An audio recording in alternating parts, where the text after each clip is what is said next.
Recording in progress. Very good. So I have pasted a copy of the handout into the chat. Others may help me and keep pasting it as we go throughout the class. This is sort of what the handout looks like. So I'm going to be spending some time on this, jumping around a little bit, and we'll see how it goes. Explaining why I'm doing this. What kind of real estate agent are you? Right. And I believe that my original marketing piece, and let me make sure everybody is muted. It just occurred to me that I started to hear no. Are you sharing, Michael? Well, in a second. 1 second. I'm thank you, Khalid. All right. I'm just seeing who's paying attention. Very good. All right. And so originally when I was talking about what type of agent are you? What's your type, right? We're talking about types, and these are really archetypes of real estate agents. And for those of you who don't know me, my name is Michael Devlin. I'm a mega icon team leader at eXp Realty. And it's kind of weird talking about types. Let me see if I can make this. Because when I first saw this and somebody said, well, what type are you? I was thinking the last time I was anyone's type, I believe I was donating blood, right? And so it took a little while to figure out what exactly we're talking about. And we're talking about the ways in which real estate agents make money. So, this might be a subject of interest, right? And I've had some years of experience analyzing, watching real estate agents make money. And so this diagram really sort of shows what the quality of the lead is versus the quantity of the lead. And we're going to talk about some of these very specifically about what could you do in order to have a sustainable, really good economically real estate business. And referrals are sort of at the top, because it doesn't mean that all the referrals are great. It does mean that a good referral, a referral lead, unless you blow it, has a very high conversion rate, right? A good referral lead could have a 90% conversion rate, especially if it's a relocation or an affinity program, which are topics we can cover later. It's a very high conversion rate. I have a friend who said, hey, do you know anybody in my area that wants, because he wants to sell his house. I have team members in that area. We're going to get this, right? You understand? It's pretty good. Now, organic, we're going to be talking about how that relates to the different agent archetypes. But organic means somebody is typing something in Google or ChatGPT, or one of the combinations of the two, and your information comes up as a result of that search. Conversion rate on that is also very high. These are generally very good leads. The referral, somebody has to be referred. Organic, they were searching for you, right, when they found you. Portals like Zillow and Realtor.com, sometimes they make money, sometimes, you got to have a lot. We're going to talk about that a little bit. AdWords, which are some of the ways in which you can advertise property. I'll talk about some examples. Facebook pay-per-click advertising. And at the bottom, we have lists. Lists would be lists of for sale by owners, expired listings, people in given neighborhoods, circle prospecting, it's called lists. You can get them from LandVoice, RedX, Expresso, Vulcan, there's Cole Realty Group, there's a whole bunch of them. Google search at one time. Now, with those, you can get huge lists of people to call. Right? You can get large lists of people to call, but the quantity is good, but the quality is, well, not so good.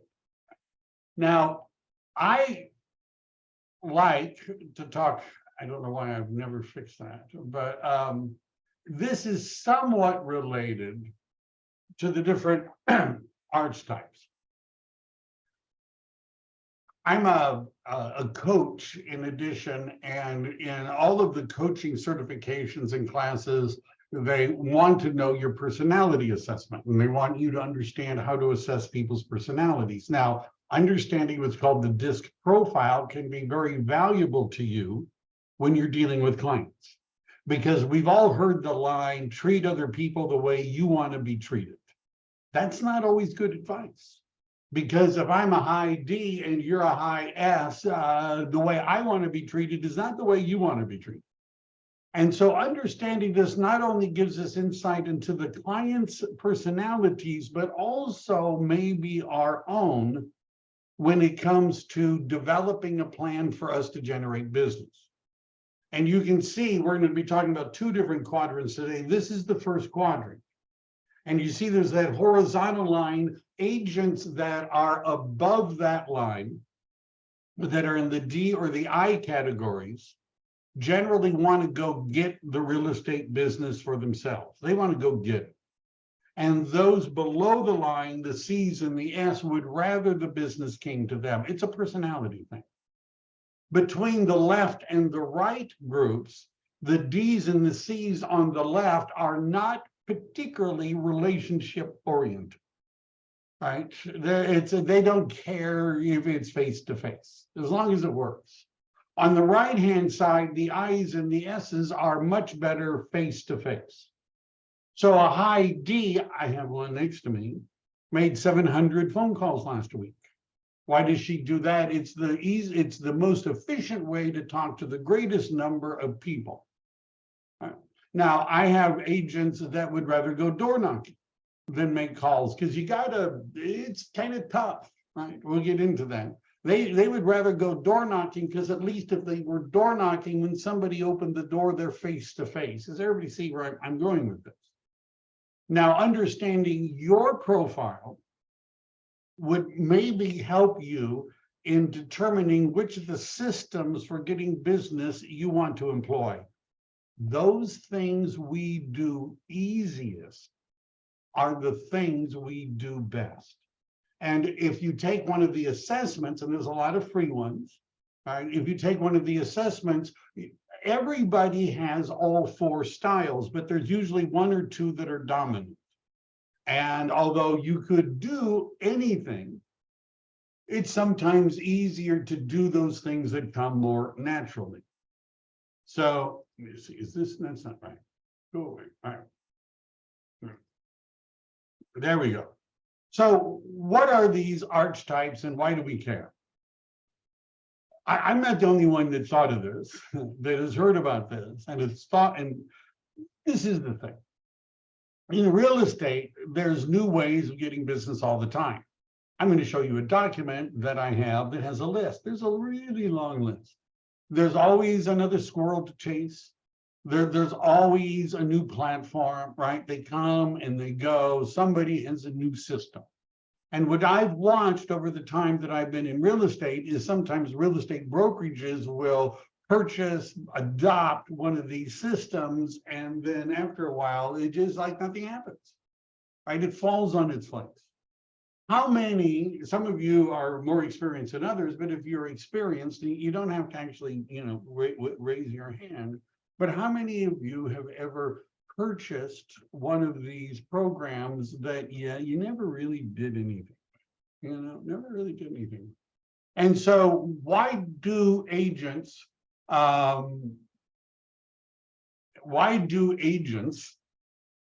not want to do some of these things? And it's maybe because it's not a good fit. So we're going to talk about what that means.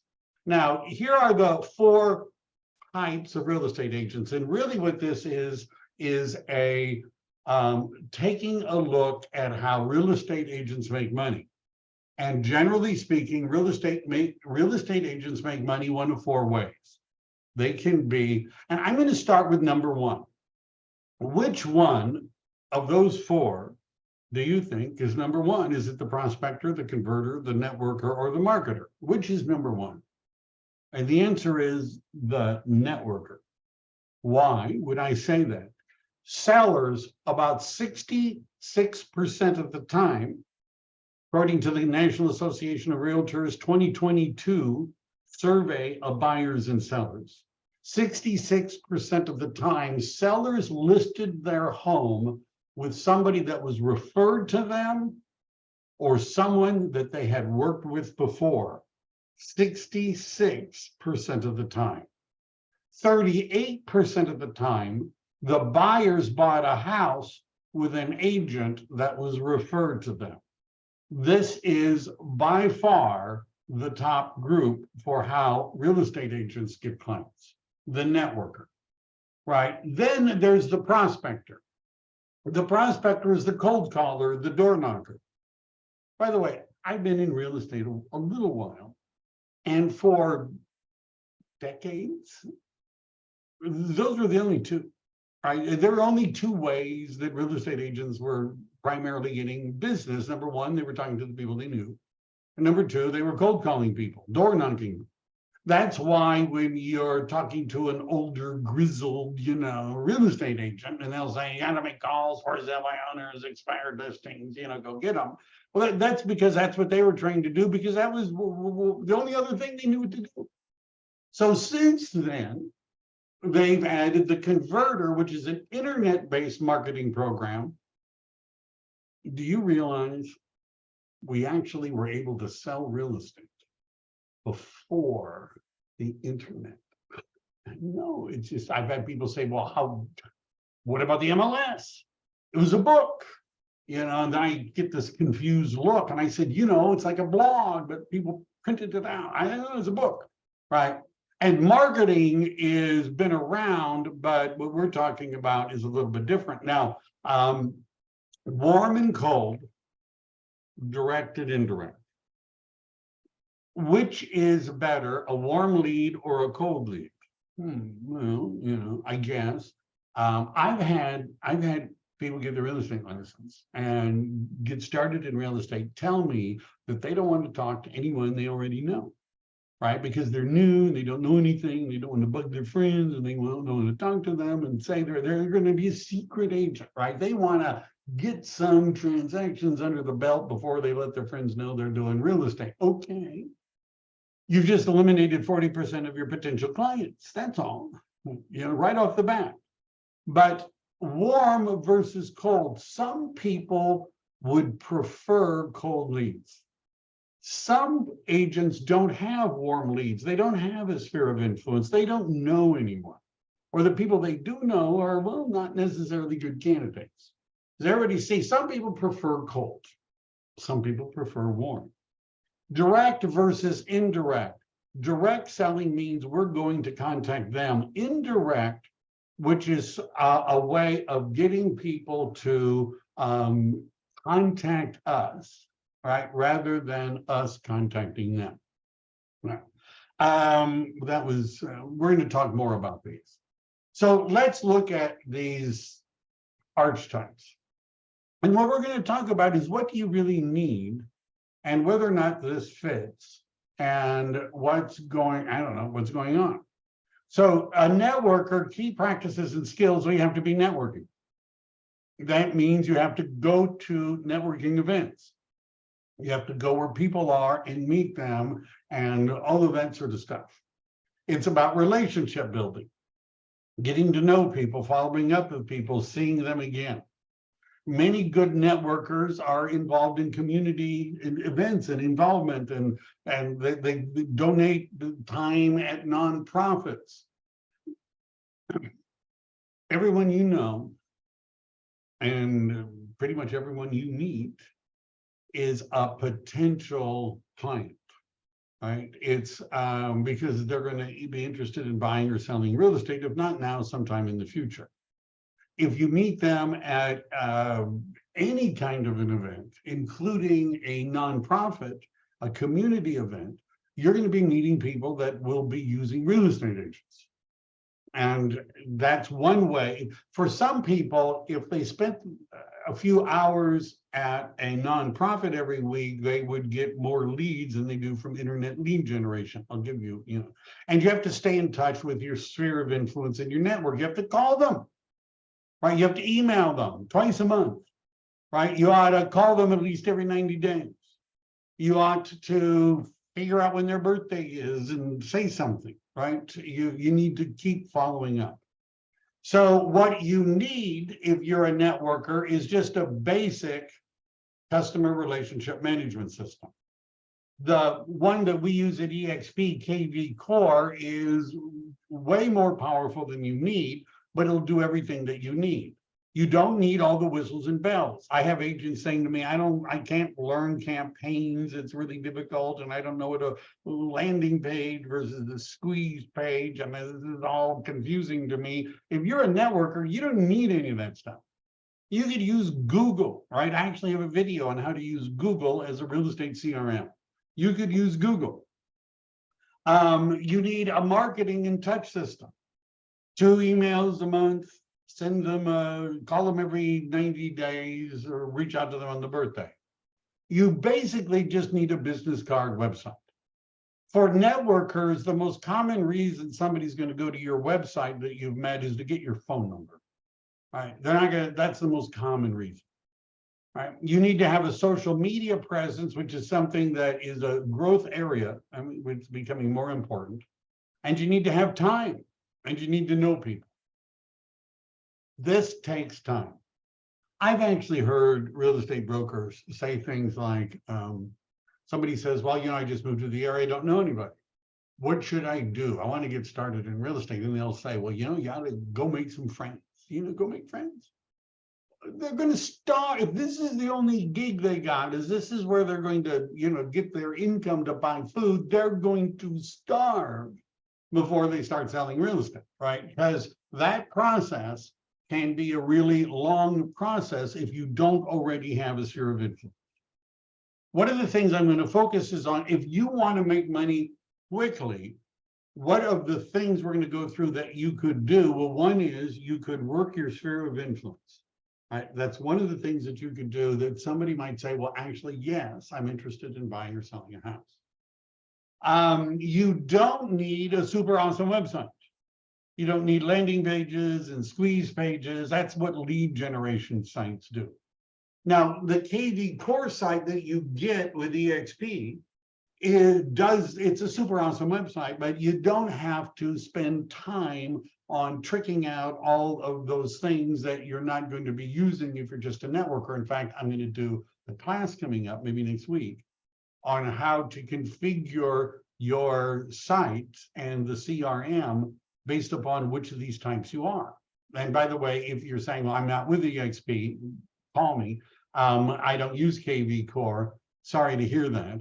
But whatever CRM your broker, I hope they have one, gives you, the same things would kind of apply. You don't need expensive internet lead programs, right? You're not, and I'll show you what that means. You don't need complex technology. Every day they come up with new stuff to sell to real estate agents, whether it works or not, right? You don't need to buy all that. You're a networker. You go, you show up, you're friendly, you talk to people, you try to share your business card with them by your phone, you get them to share their contact information with you, you chat them, you follow up with them. You don't need all the technology. The prospector. Key practices and skill. You need to have prospecting habits. The agent that's next door to me that makes 700 to 800 calls a week is very disciplined. Right? I know agents that when they go on like real estate events, I was at the EXP convention in Las Vegas, and I saw these agents every morning, they were making phone calls. Because one of the downsides of being the prospector is as soon as you stop, everything stops, right? You stop making calls, you stop getting leads, it stops. And so if they take a week off to go to like a real estate event and they lose all those days of making calls, they're way behind. So they get up and they make calls in the morning, but I'm not kidding. Right? So you have to have prospecting habits. You have to have some skills. Right now, we're going to talk about what you need in order to, but you need to be able to talk to people on the phone.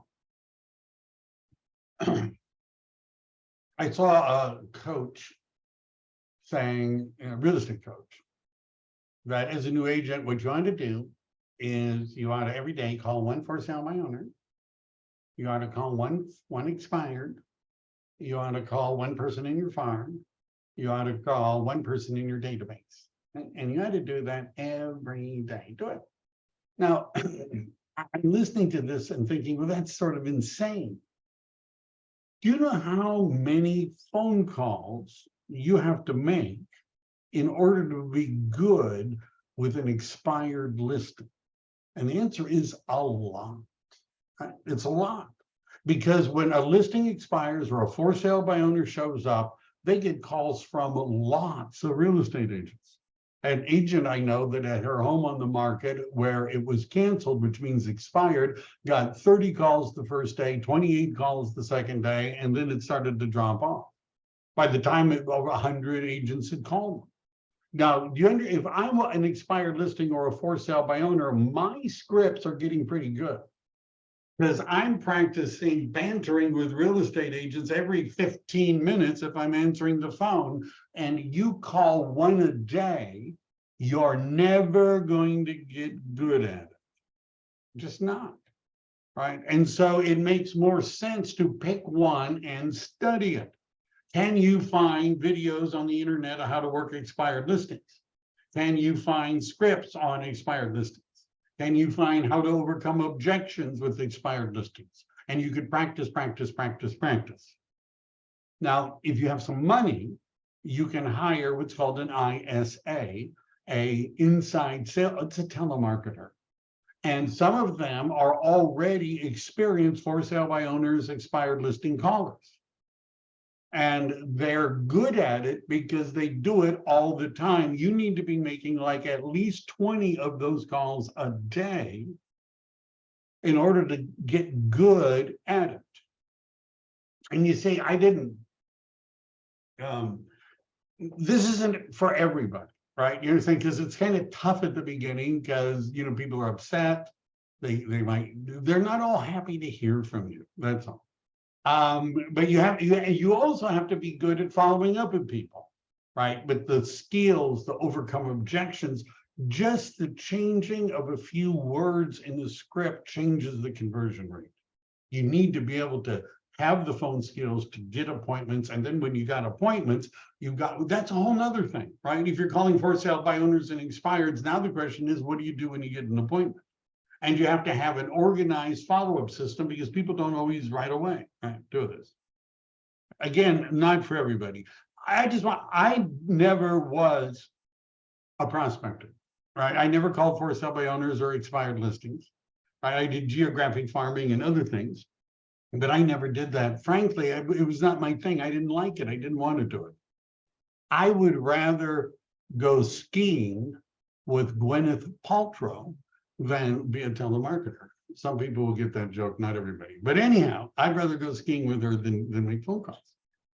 What do you need if you're a prospector? You need data systems. You have to buy a list.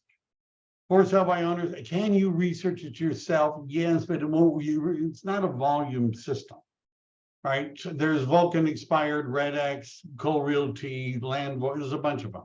You do need a CRM and a follow-up system. You don't need a lot of the fancy stuff, but you need a customer relationship management system so you know to call people back, right? Because you got to call them back sometimes a lot. A direct mail is one of the components where you can send them something after you've talked to them, because most of the time we're talking about sellers. You need a conversion-oriented website. So if somebody came to look you up, because you just called them, they don't know who you are, right? It would be good if you had testimonials, reviews, look at all the homes I've sold so that they feel better. And most agents that are doing this have special CRMs and special phone dialers, right? I see this every day. They got the headset on and the dialer is dialing multiple numbers until one of them picks up. And they keep doing this over and over and over again, day after day after day after day. And they get good at it. You don't need a big fancy website. If you're calling expired listings and all that, you don't need to learn all the stuff that KB Core has. You don't need landing pages. You don't need squeeze pages. You don't need to know what they are. You don't even really need campaigns.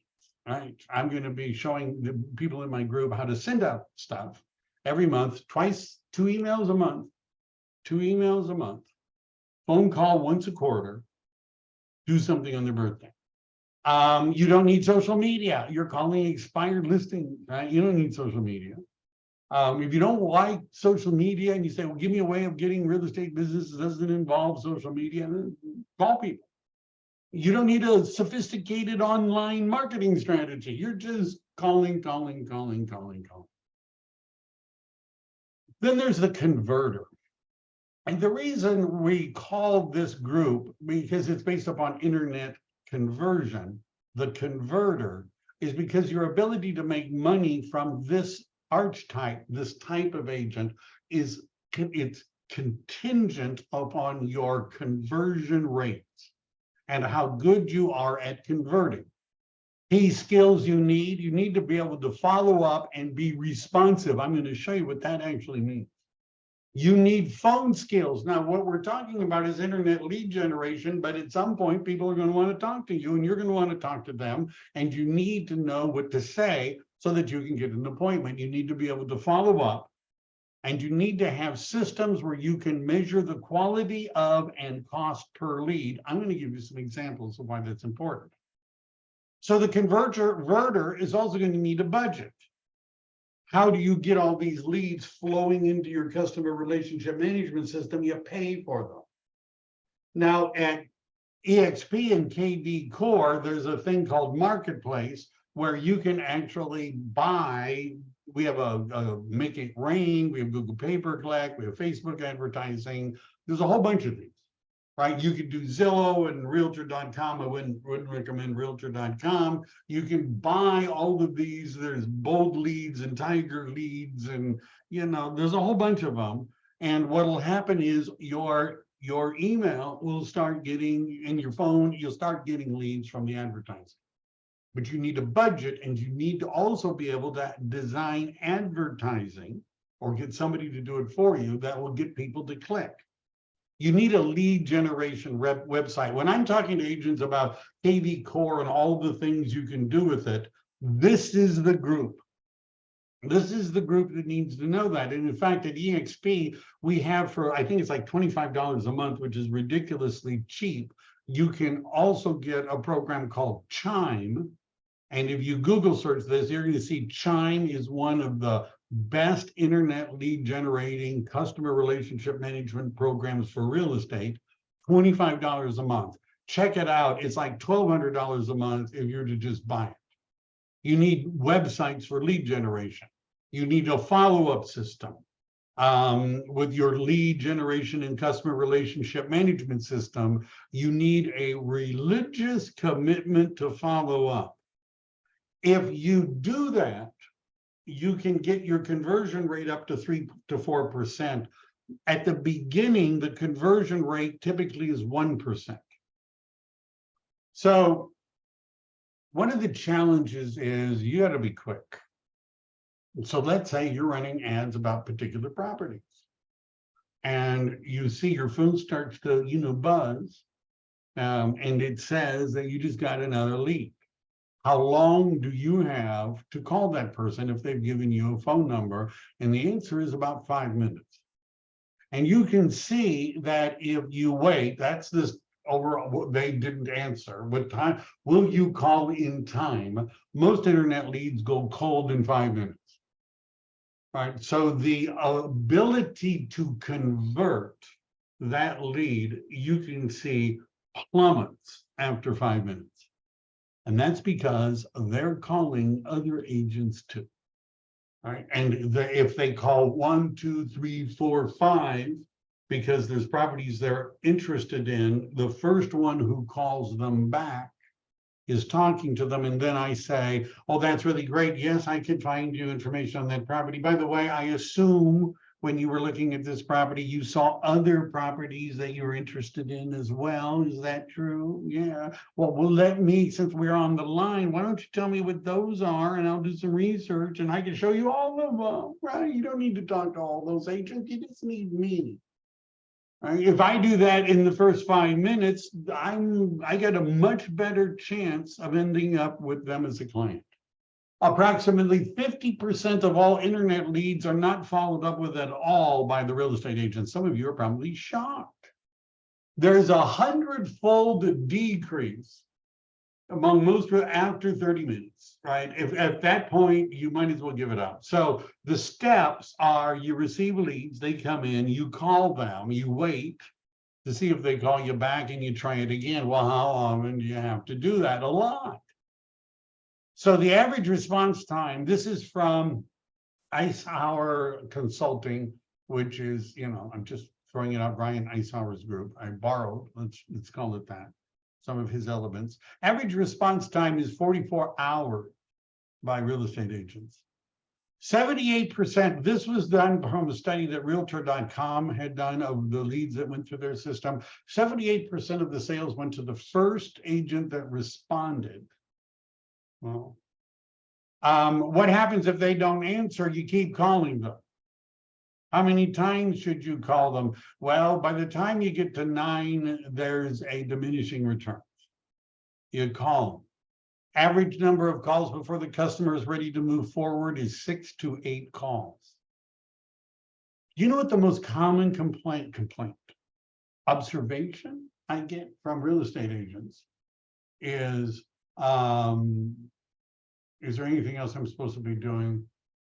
I hope people are probably complaining that they want the handout. All right, anyhow.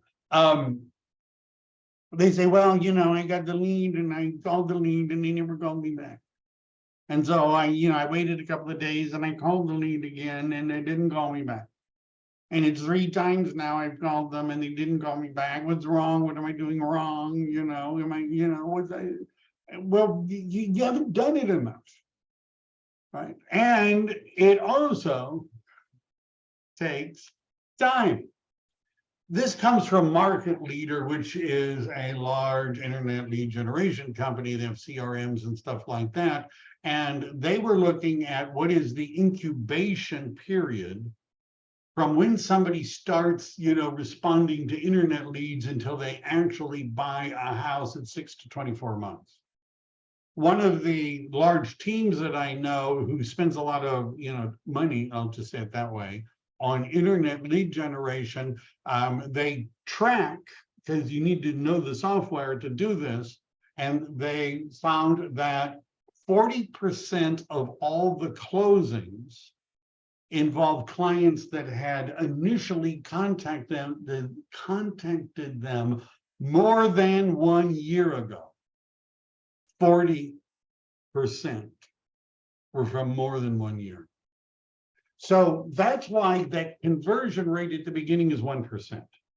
But if you keep following up with people, right? Because some agents just say, oh, well, I've emailed them 4 times and they didn't, I texted them twice and they haven't made an appointment. They're obviously not serious. I deleted them from my database. It's kind of dumb, why, right? You're running out of hard drive space. It's not even on your hard drive. Why? I don't know. Keep following up. I had somebody who, it was 1.5 years and eventually bought a house. And when he signed up on my website and it asked for a name, he put down Abraham Lincoln, something like that. I've had, but then eventually things changed. He saw a house, what about this one? And I showed him a house. And the first thing he said to me, oh, by the way, my name is not Abraham Lincoln. Oh, really? I would have guessed that. You need a budget. So let's say you're like, I want to get into internet lead generation. This sounds really, really good. Kind of sounds like my kind of thing. By the way, one of the things I hope you've noticed so far is that everything I'm talking about involves a commitment, right? It involves a commitment of time, a commitment in learning, and sometimes a commitment in money. So how much money would you have to invest in internet lead generation? Let's say you have $500 a month. Right? Let's say.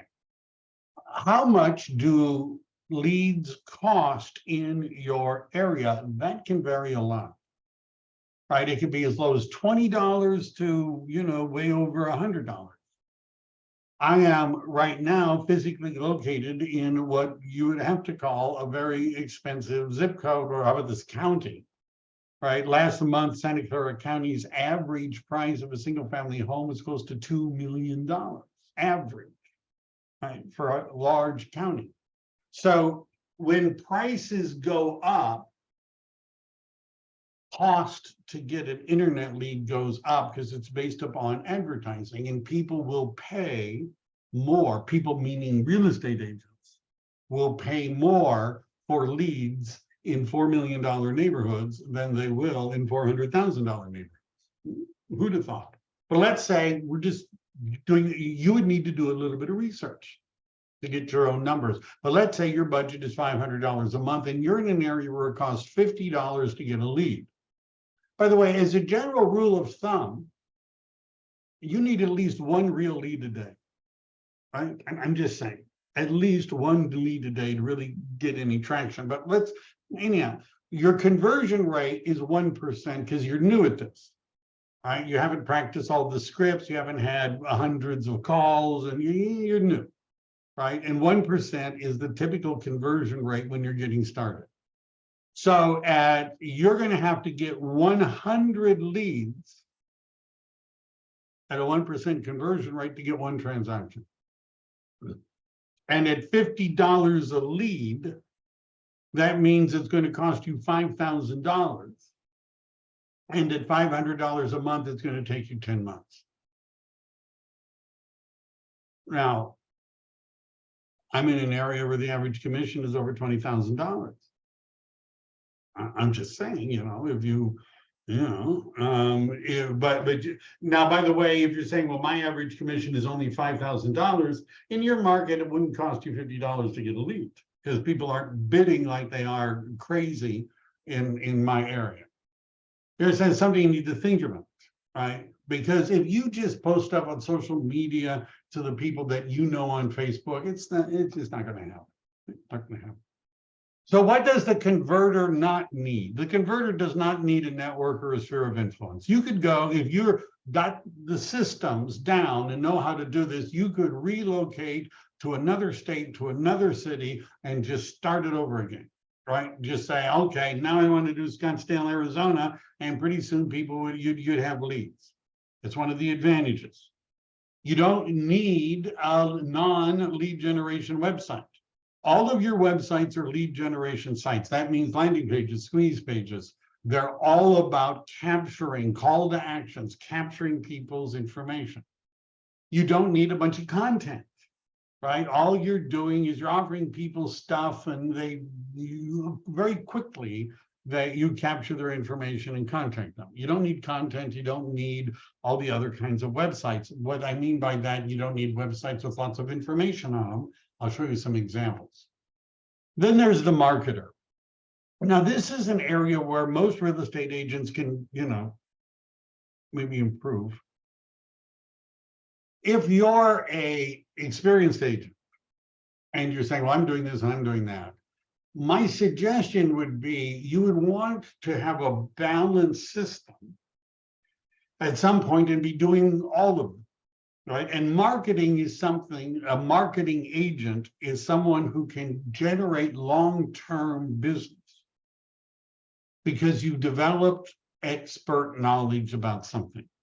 I have a list of this is also called niches, right? It could be a geographic area, it could be condominiums, it could be ranch properties, it could be multifamily properties, it could be, well, you get the idea. You build an identity or brand. You're the condo king, the king of the condos, the countess of condos, the whatever, right? I'm not saying use those. I'm just, you have a brand that demonstrates that you're the neighborhood professional when it comes to this geographic area. You're the area specialist, whatever. And then you develop or use campaigns to reach your audience, which would mean one of my people just sent out, it's in the process of sending out thousands of emails to people who own a particular type of property, a very particular type of property. And you could send out postcards and emails because you can identify, who owns that property. You need niche or brand oriented websites. So many times people that are in marketing in that category have 6 or 7 websites. They have a first-time homebuyers in San Jose website. They have be a investor in multifamily in San Jose website. They have a buying a condominium in San Jose website. You get the idea. They have a whole bunch of them, right? And they're all niche. And the reason they do that is because Google will give you more credit if your website is consistent and focused. See, the typical real estate agent, this is, I don't know, a secret. I don't know if anyone's ever told you this before. The typical real estate agent website was not designed to be effective at you getting business. It was designed to make real estate agents happy. And what I mean by that is most real estate agent websites are Swiss Army knife type websites, right? Is there a section for buyers? Yeah, I got several pages for buyers. How about sellers? Yeah, I got several pages for sellers. Well, how about investors? Oh, I got several pages for investors. Well, what else do you have? Oh, I also have a blog. What do you put on the blog? All sorts of different stuff about what's going on in the community. Oh, really? I even have a section on the weather and what's going on in my community. Now, when Google looks at your website, what do they conclude? What are you good at? What is this focused on? There is no focus. Right? It's just a Swiss Army knife website that looks like every other real estate agent's website that came from that company and all the other major companies. I know because I was around when they were developing these things. They know that doesn't work. But they also know most real estate agents are cheap, lazy. They don't want to have 7 websites. They don't want to have a buy, they want to have 1 website, right? Well, then you're not going to be a great marketer. Because organic search is not going to work on the templated, everything you want in real estate kind of websites. Google wants to see that your URL matches your content and that you don't have a lot of stuff on your website that doesn't match what you say your website is about. Right? So if it's about buying homes for the first time in San Jose, that whole site should be about buying homes in San Jose. Now you can link sites together. That's a different thing. Google likes that. But they don't like you having a website that tries to accomplish everything. You need a CRM with an email marketing system, drip incubation system, because people will come to your website and request stuff. You need stuff. Free reports, blog articles, right? How to sell your investment property. 5 ways to sell your investment property and not pay a capital gains tax. Well, only one of the 5 is a 1031 exchange. Want to see the free report? Fill out the form. Lead capture tools, which are fill out the form. And you need social, local marketing that goes with your niche or brand website. You're a marketer. You don't need the generic identity web. You see, this is what we call the business card website, the templated site that you get. You don't need generic real estate tools and stuff. You don't need a huge ad budget because you're going for organic search results. You're going to study keywords. You're going to figure out what part of the multifamily market people are searching for information on. You're going to create unique content, which there's ways to help with that, that will get people when they're searching for it, and they'll come to your site, and you're going to get, it takes a lot of leads. Right, because people get the thing, they get your report, that you follow up with them, and as it builds over time, so does the business. But you need a lot of leads. No, I don't know who that was. So one of the things that I just wanted to point out, where did I put that? Where did I put it? How about here? All right. So for those of you that are on my team, on our workplace group, I posted this today. And if you're not on my team, then you close your eyes. I don't want you even to look at it. Anyhow, it's going to be harder for you to get an original. But this is a document I put together. It's not everything, right? But it's a lot. What should you do, particularly if you're a new agent or an emerging agent, to get lead? Sphere of influence, right? If you don't know anybody, start meeting people, because eventually that's the part that's going to kick in the long term. Open houses are a way for you this weekend, right? You could be meeting people that want to buy, sell, or invest. And then what I did, because I have no social life whatsoever, I decided to go through the list, color coordinating the 4 archetypes and putting in which color and which one I thought they were, right? Because I made the list. So anyhow, so I divided it into seller lead generation and buyer lead generation, right? Just to begin with. There is a longer list for sellers. Just saying, there is. Buyers generally are coming after houses, right? But these are all things that you could put together. Now, you want to start with at least 3 things that you're going to do. 3 things, right? Notice I talk here about a 3rd pillar, right? So sphere of influence, open houses, this is just my suggestion. The 3rd pillar, did I even spell that right? The 3rd pillar is something else, something from this list. Now, agents, after you got 3, the next goal would be 5. But you want to be really good at your 3 before you start adding. I was with another large real estate organization that was very organized. I'll just say that. They were really organized. And they studied a large group of agents that were in a coaching program. And in order to be in this particular coaching program, you had, as an agent, had to be grossing more than $1 million in commissions every year. Right? You or your team, more than $1 million.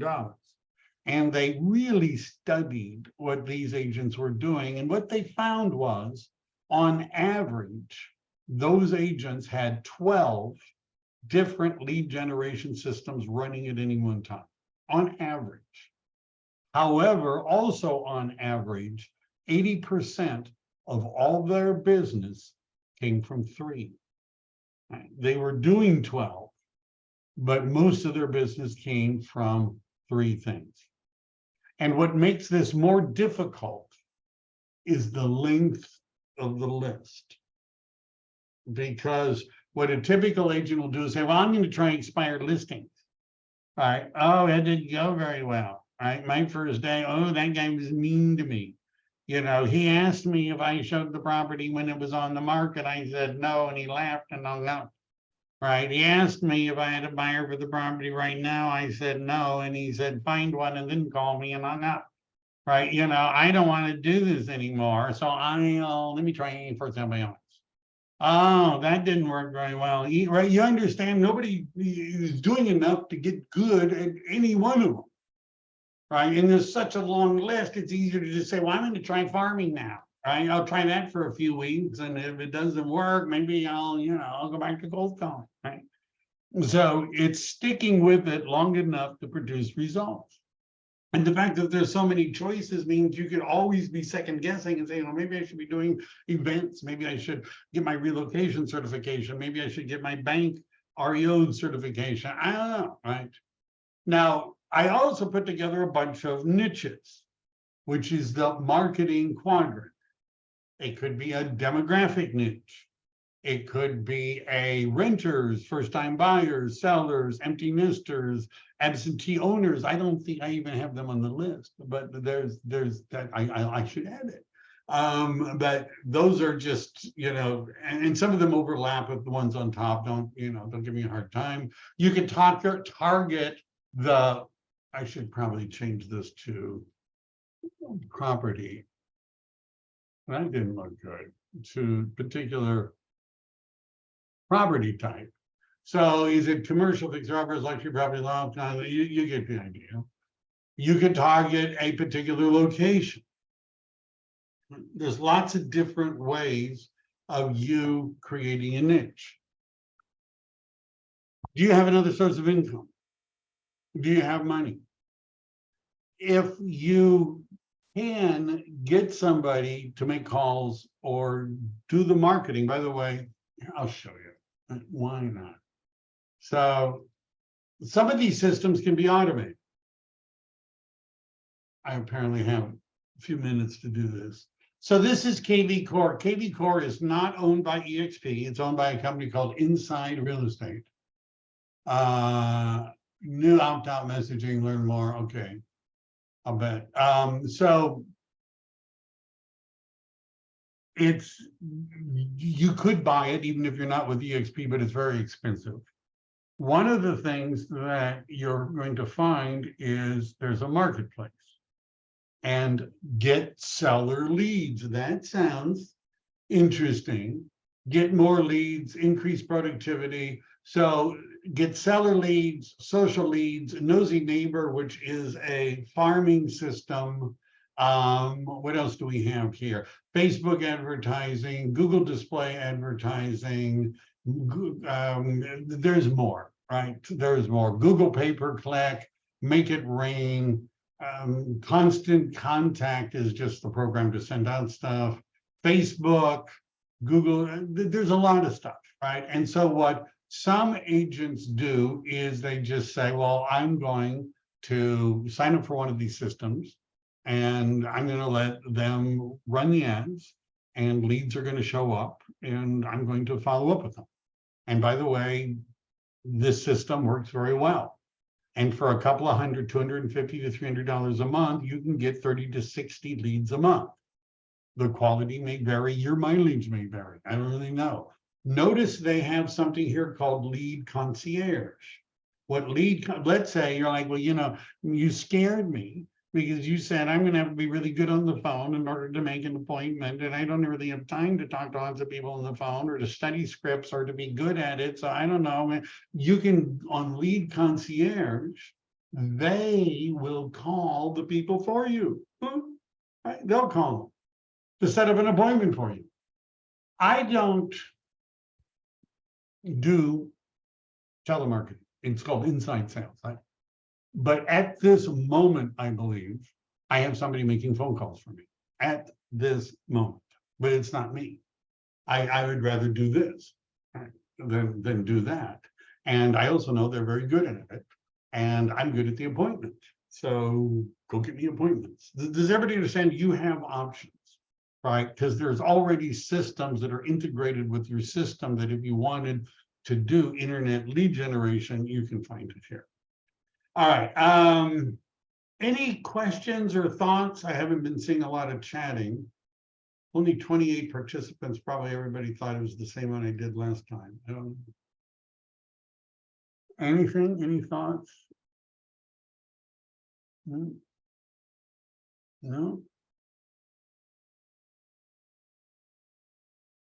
This is the audience participation. What would a leads? What would you, let me make it bigger. What would you for leads on a budget? So it's going to cost about $250 to $300 a month, pretty much. All right. And Audrey pasted in the thing about Chime, in case somebody was, yes, Chime. It's a good it's a pretty good program. All right. And again, the budget for something like that kind of depends upon where you are and what are the prices of homes. Okay. Is that it? Are we done? Let's see. Yes, spam leads. Most people get spam leads. It's remember the conversion rate is going to be about 1%. Right. So if you say, well, I got 10 leads and none of them were any good, you got a ways to go. All right. Well, I'm going to assume that you're all satisfied because you're not asking me any more questions.